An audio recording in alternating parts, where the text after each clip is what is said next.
Priscilla and Dustin Rhodes. Priscilla has presided over Friends of Animals, an international nonprofit animal advocacy organization, since 1987.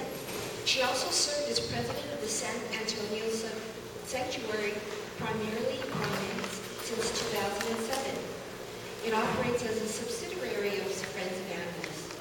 As an organic food activist, she has authored 3 vegan cookbooks for Friends of Animals: Dining with Friends, The Art of North American Vegan Cuisine, The Best of Vegan Cooking, and For the Love of Dog Biscuits.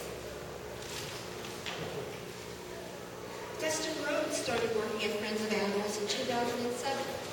As a vegan, working for an organization that chooses to connect the dots, confront tough, unpopular issues, and stay the course for all animals is personally and professionally rewarding in a way that makes him feel like he won the job lottery. He is currently the Director of Development and lives in Ashland, North Carolina. Friends of Animals places critical habitat, wildlife protection, veganism, environmental and animal rights issues at the core of animal advocacy. Please welcome them.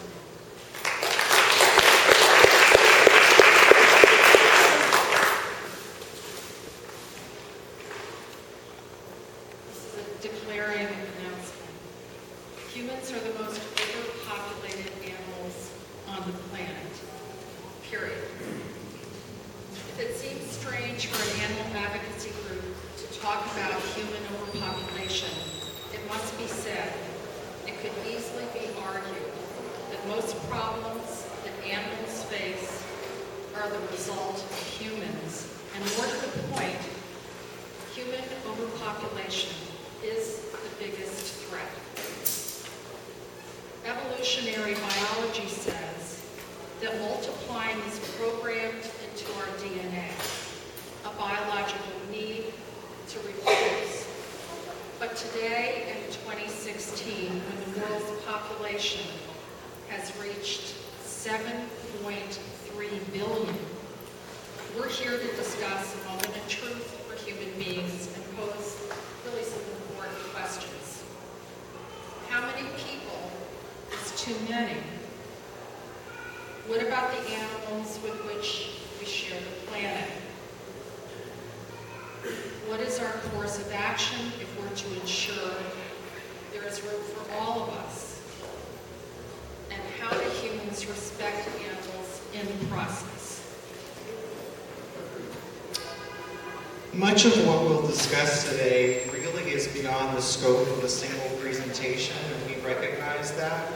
So we hope you'll see this talk as a stepping stone, an invitation to learn more and get more involved. Popular culture reflects our collective attitudes about what many of us see as our birthright, to reproduce with impunity. Mick Jagger, who's 73, recently announced that he was about to be a father again, to his 8th child. The hip-hop artist DMX just announced his 15th child. Do we laugh or do we cry?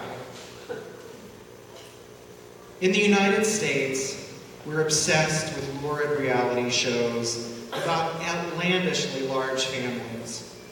John and Kate plus 8 once ruled the airwaves. There's the infamous Duggar family from 19 Kids and Counting. Millions of people turn into these freak shows to laugh, to be entertained. Many even admire these overgrown families. In many ways, these shows are reflections of our reckless and irresponsible attitude about what it means to be human on a planet with finite resources. These pop culture figures represent our insistence on occupying and conquering every square inch of the planet, with complete disregard for the billions of non-human animals we share the planet with. That's not to mention diminishing resources like access to clean water, which is already a burden for millions across the globe.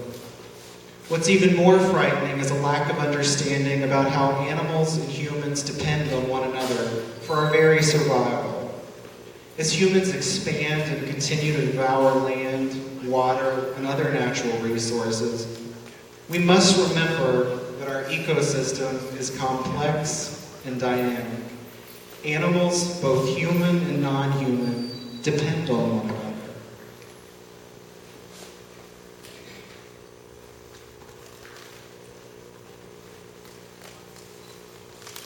The environmental consequences of our reproductive choices.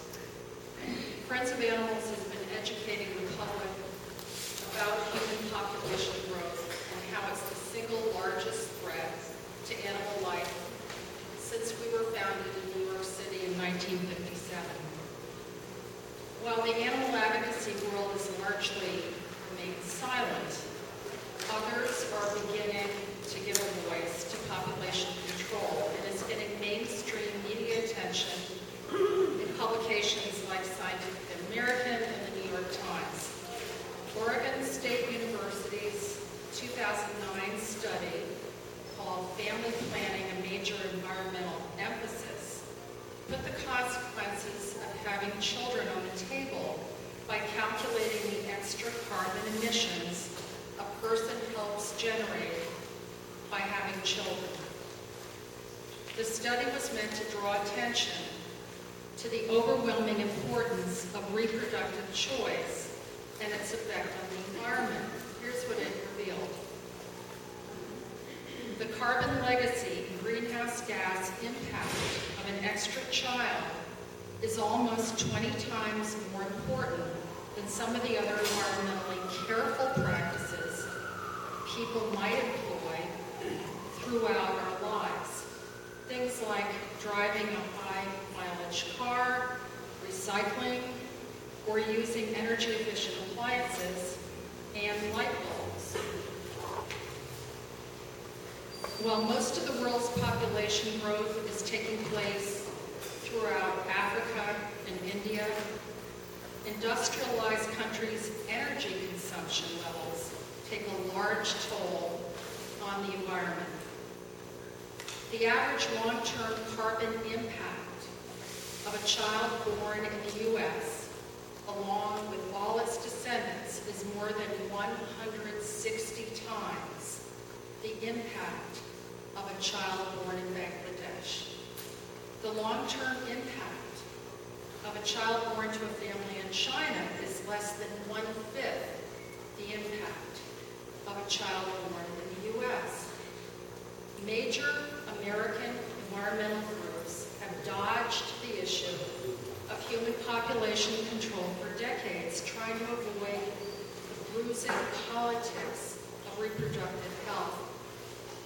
Center for Biological Diversity, which is a terrific environmental group, broke the taboo by being the first to start the debate on how overpopulation crowds out other animal species and speeds climate change.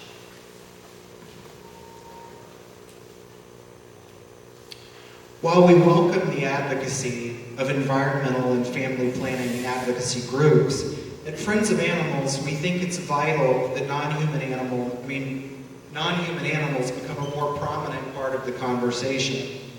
In many ways, they have the most at stake. As species after species nears extinction, or has already been wiped out. While it may not be obvious to most people why human overpopulation is an issue that affects everyone alive and breathing, we've seen the devastating effects on animals all over the world. And perhaps most perversely, we are witnessing something even more distressing. Humans have become obsessed with managing animals and controlling their populations, which is ironic since we are all but ignoring our own. Let's take a look at one example, an example that really represents what is happening to wildlife everywhere. Black bears living in New Jersey. In 2010, the New Jersey Department of Environmental Protection approved a comprehensive bear management policy that included the first sanctioned black bear hunt since 2005. The agency claimed that the northwestern New Jersey bear population had grown from 500 bears in 1992 to 3,400 bears in 2010, and that overall the population has been increasing and expanding southward and eastward from the forested areas of the northwestern New Jersey. But what's important, New Jersey's human population increased by 1,044,144 people between 1990 and 2010, according to the U.S. Census. And northern New Jersey, along with New York and Long Island, tied for the most populous metropolitan area in 2000 and in 2010. Sadly, 2,379 New Jersey black bears have paid the price of human overpopulation with their lives since the hunt began in 2010. But why does anyone get to decide that 3,400 black bears are quote-unquote too many, and that their lives should be managed, controlled, and killed at the hands of humans? Unlike humans, most animals possess an innate ability to control their own populations. They reproduce according to available food and habitat.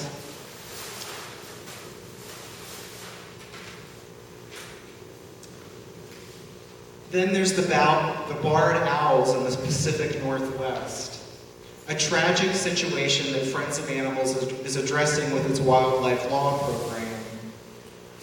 Overconsumption of resources has led to the U.S. Fish and Wildlife Service attempting to kill 3,600 barred owls. In approving the removal plan, the agency identified the barred owl as a threat to the northern spotted owl. But the scheme only scapegoats barred owls instead of recognizing the primary threat to northern spotted owls, habitat destruction, which has resulted from logging old-growth forest in California, Oregon, and Washington. It's never about animals. It's about human interests. It's about human power unchallenged. It's as if we are determined to destroy anything and anyone in our way. These are just two small examples of how we are destroying wildlife at an alarming pace. Not to mention how animals have determined that our interests are greater than the interests of other animals. Mass killings of deer, mute swans, black bears, coyote, wolves, and many more are taking place in communities across the United States, sanctioned by our own government, under the guise that there are too many. It's probably happening in your own backyard, whether you're aware of it or not. And we're sure many of you have seen this type of thing happen in your own communities.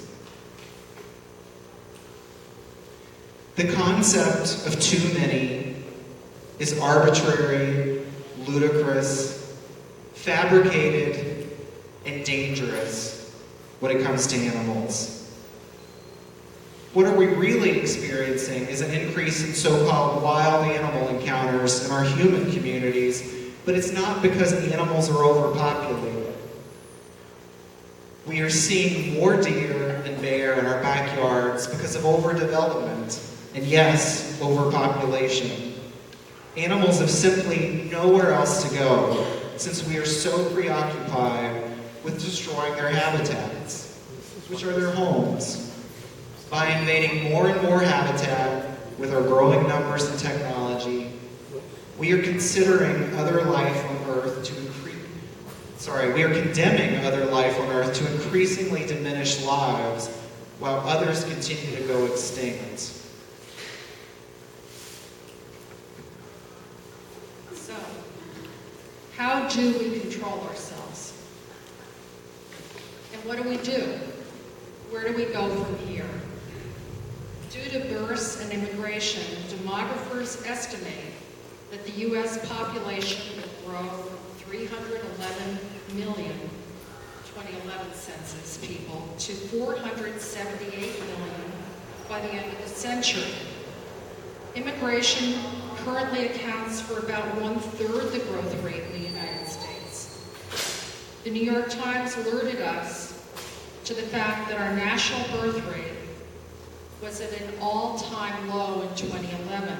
But we learned it wasn't caused by a mass waking up, but rather because birth rates for immigrants had decreased and that economic distress was likely a driving factor.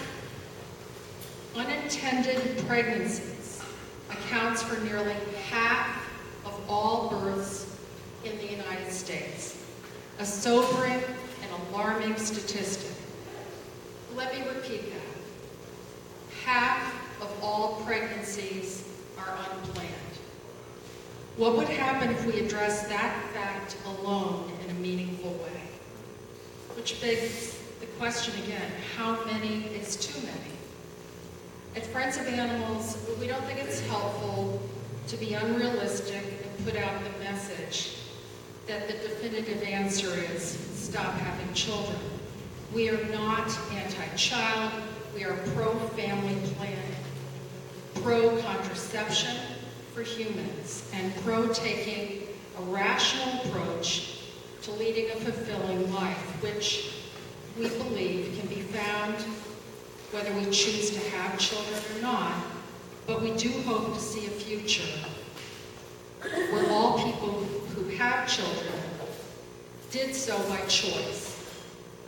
There is no magic number for an ideal birth rate, but every person we add to our population makes incredible demands on the environment.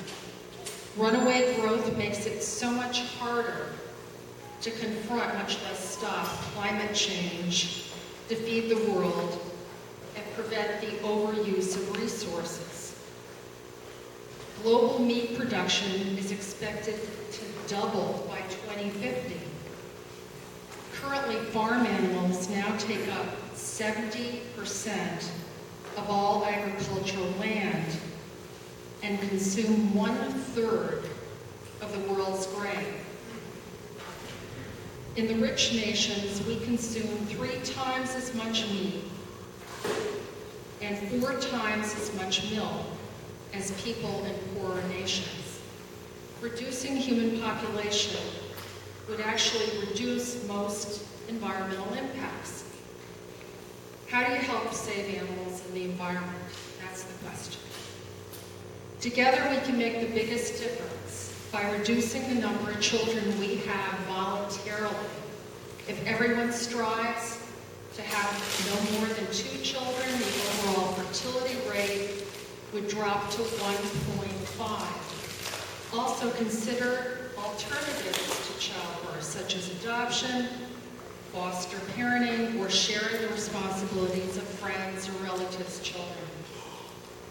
Get involved in national and worldwide efforts to halt population growth through ensuring that women everywhere gain access to affordable birth control, reproductive health care, and literacy. Groups such as Population Connect, Planned Parenthood Federation, and Engender Health work on these specific issues. By the best estimates, some 80 million pregnancies around the world are unintended. The unintended pregnancy rate here in the U.S. is significantly higher than in many other developed countries. Unintended pregnancies among adolescents are particularly high in Texas. Each year, more than 76,000 girls between the ages of 15 and 19 become pregnant, giving the state the 3rd highest teen pregnancy rate in the country. Despite that, many Texas schools teach an abstinence-only curriculum, leaving a large number of teens without reproductive health information they desperately need. Research has shown that literacy rates directly correlate with fertility. In Iran, the fertility rate dropped from 7 in 1980 to 1.7 in 2010. The country attributed their success to education for girls, along with free access to birth control and media and government mobilization around advertising the importance of contraception. Obviously, here at the San Francisco Vegetarian Festival, adopt a vegan lifestyle. Friends of Animals has advocated a vegan lifestyle for decades. While adopting a vegan diet and lifestyle is not a cure-all for every woe on our planet, it remains an effective way to combat climate change, human health, and most atrocities that are waged against animal populations all over the world. Our vegan starter guide goes into depth about how devastating animal agriculture is, not only for doomed animals that end up on people's plates, but also for wildlife and the planet generally. So please take one before you leave. On a side note, and because this is an issue we have worked on diligently for decades, we are seeing America's wild horses being managed to extinction because cattle and sheep grazing on America's public lands. The Bureau of Land Management agenda ignores science and claims that there are excess wild horses. But it's because the agency is wedded to corporate ranchers. 82% of forage is reserved for livestock grazing in the western United States, while just 17.5% of the forage was allocated to the horses themselves. Cattle and sheep on America's public lands are indeed overpopulated by human design and have caused land degradation, and wild horses are paying the price with their lives. We also need leadership that can address myriad issues associated with farm animals. But adopting a vegan diet is an important first step that each of us can make individually to affect real change. The less demand for animal products, the less demands that are placed on our diminishing lands. And veganism is an effortless way to respect our fellow earthlings, human and animal. Elect leaders who are not afraid to address the issue of urban sprawl.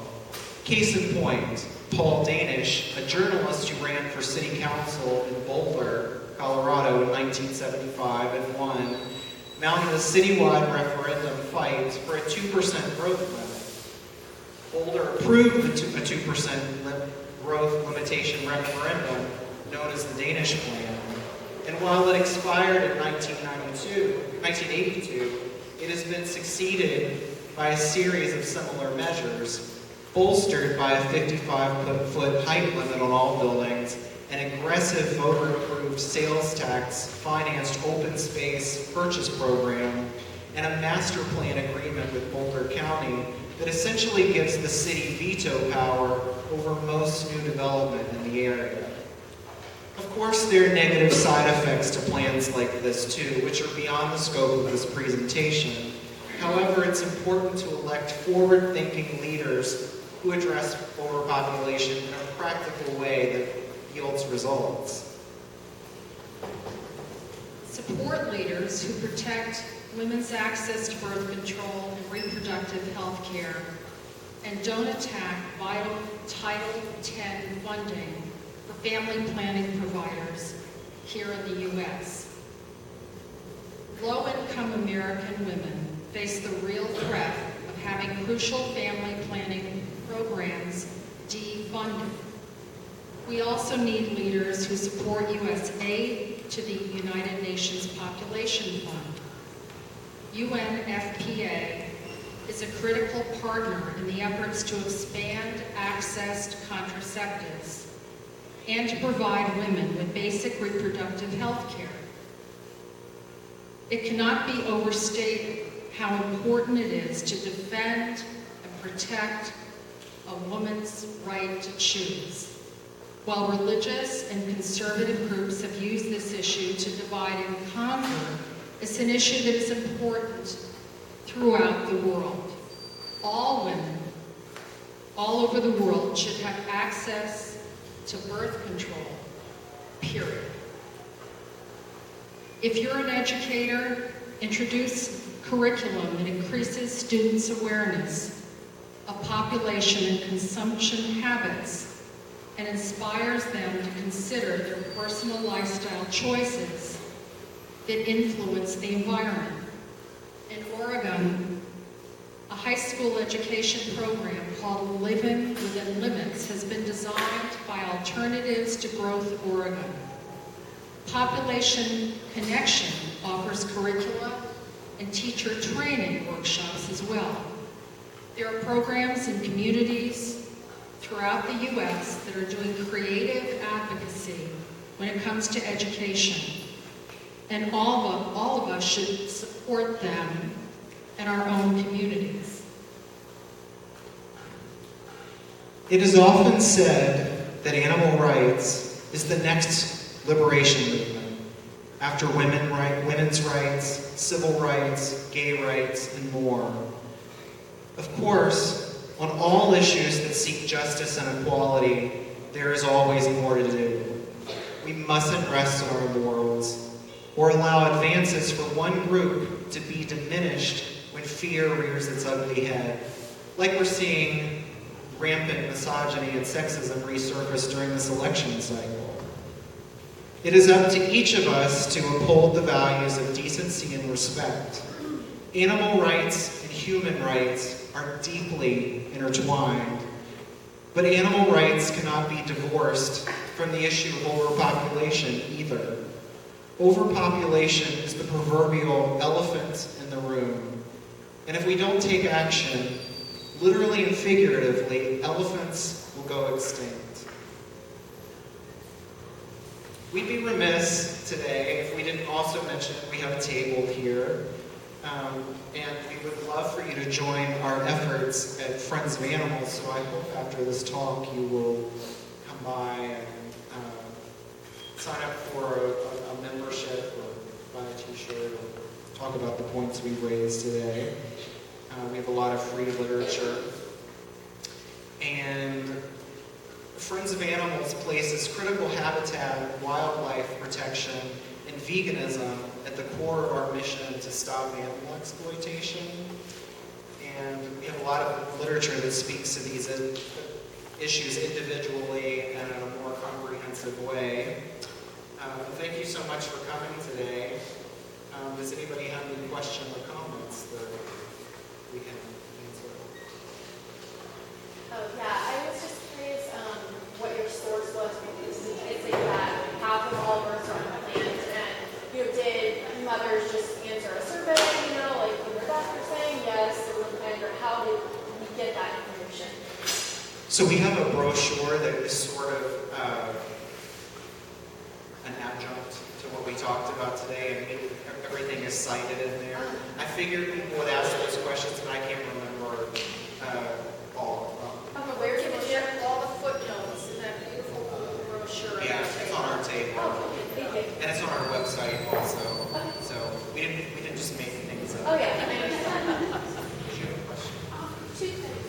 One, Richard also reminders latest book has a really good section on how the wildlife is disappearing. It comes down to, because we're making big choices and has really range to go to either free range, across, living animals, lost etc. But then also, so the first question is, what percentage worldwide, of course, he has about 13% is left for the wild animals that aren't new species.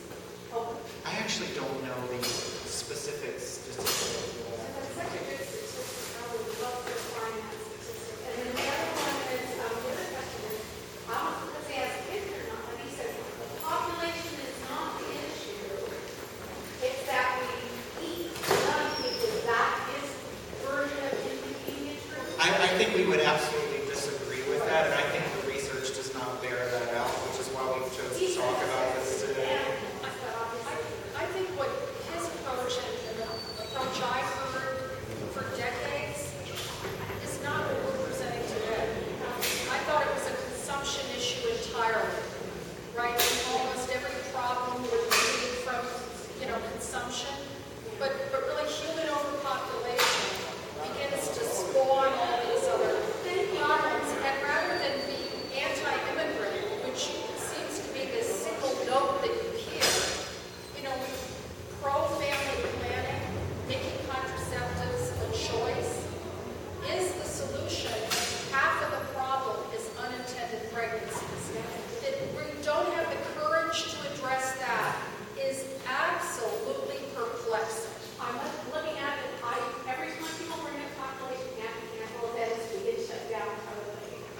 I wanted to make a comment. We were talking about this at our table earlier before.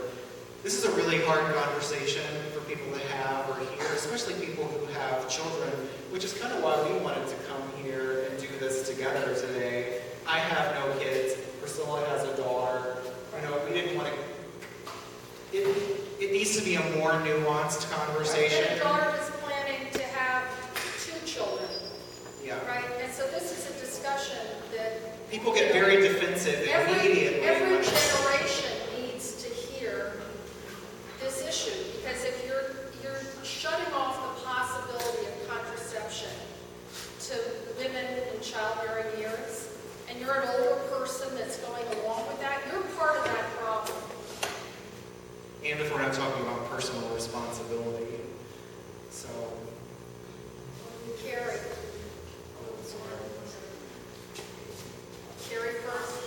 Okay, well, one of the problems I have. Carrie, stand up. I have a private sanctuary, and there are 300 monkeys there from South and Central America, and everyone says, why don't you just release them back to the wild? And I answer, there is no wild. You know, we can't make it. Well, they can make it anymore, but there is no wild anymore. I've been to Panama 3 times, I've been to Costa Rica, talked to people, and I found these islands that we were going to release them, but then the Panama Canal Authority made the Panama Canal bigger because we need more stuff. So they kicked all the monkeys off the island. So thank God they didn't allow the monkeys to go there. But I'm a vegan, non-breeding human, so it's hard for me to talk to people because, you know, they just think I'm totally against, you know, having babies. But I'm totally against not allowing people to have the choice to not be able to do it. But it goes the overpopulation goes everywhere. It's everywhere. You know, from every child, especially meat eating, that's brought in, to the animals have no more homes. We just had a black bear thing in Florida. You know, we stopped the last black bear hunt, but they killed so many black bears. And because humans don't want to put the trash in the proper container. You know, so I'm so glad that I'm so interested to hear this talk and see what else I can do, because I don't really know what to do. So I'm going to go to your booth to get some more information, so I can start getting that out to our people too. So I just want to thank you so much for bringing this experience. It's such an important Stand up.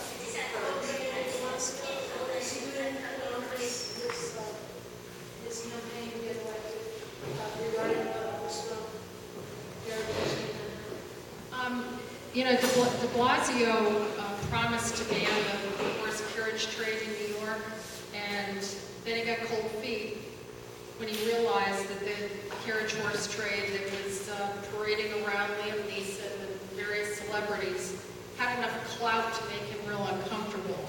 So he made a move to restrict them to Central Park, but you know, you would have had to carve up part of the park for the barn and all of this. It came to an abrupt halt. And yet if he gets reelected, you know, I mean, does he have the heart to do this? I think in part he has the heart. It's an organized labor issue that is strenuous in the city.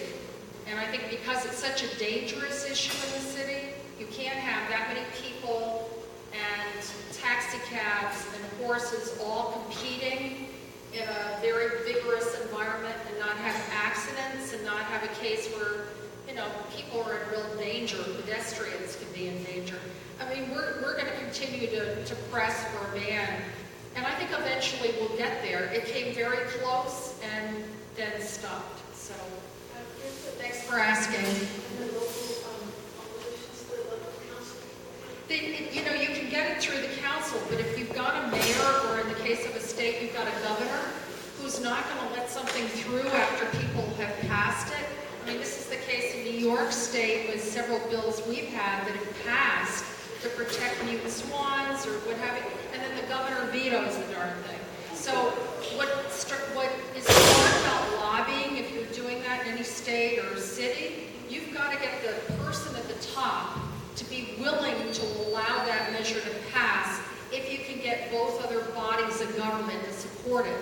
Otherwise, it's a crapshoot. You knock yourselves out to lobby your council or your state legislators, but the person with the veto pen, sends it to hell. Or that person says, if you give me that bill and you ask me to sign that, I'm going to kill it and I'm going to do something worse to you than that. So from somebody who has lobbied a lot, and I have, at least in Connecticut, I start with the top and see if that person is receptive. And then you can figure out whether it makes any sense to get all the people under that person wrapped up in your campaign. So De Blasio failed us, but I think we'll have another run at it. because he will run again. Oh, yeah, he's going to try. Any other questions before I call on Carrie? Are you working on any federal bills for this too, or is it going? I mean, not on this matter. I can tell you that with a new administration, I think there are many things that are possible because you're going to have a new Secretary of Interior. When you have a new Secretary of Interior, you've got a new Bureau of Land Management, and where the wild horses get rounded up and all kinds of land use issues that are very important to Friends of Animals, I see a potential, actually wonderful change there.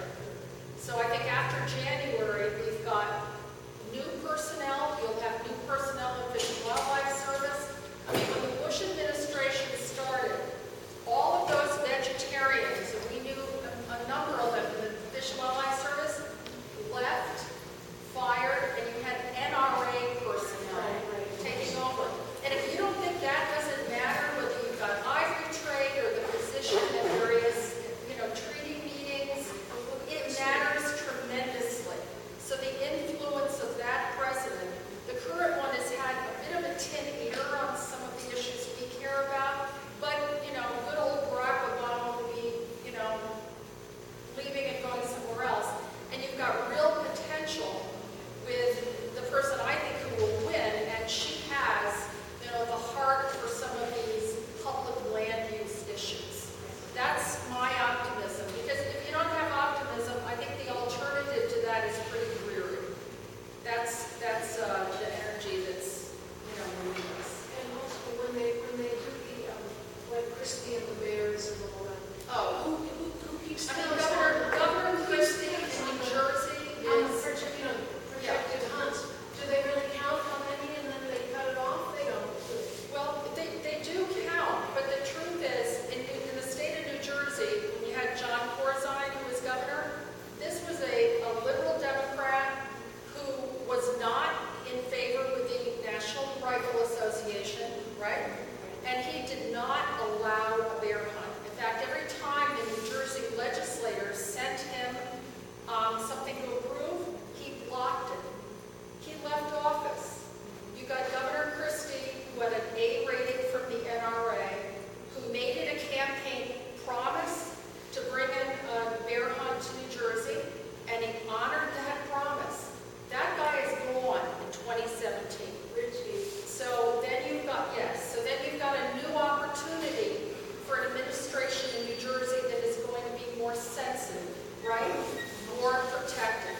And I mean, that's why when you have apolitical vegans and vegetarians, it drives me absolutely up the wall. Because your energy, when it's delivered in a way that you go to the polls and you vote and you're committed to people who, at least on some level, you can identify with, it changes the world. It just does. That's how it happens. It's kind of one vote at a time, it's one opportunity at a time. So we remain the optimists because we've seen good times, we've seen horrible times, and I think the progress that is possible happens one person at a time, like one meal at a time. So carry on and thank you, all of you, so much. So vote for the right person in November. Thank you all so much.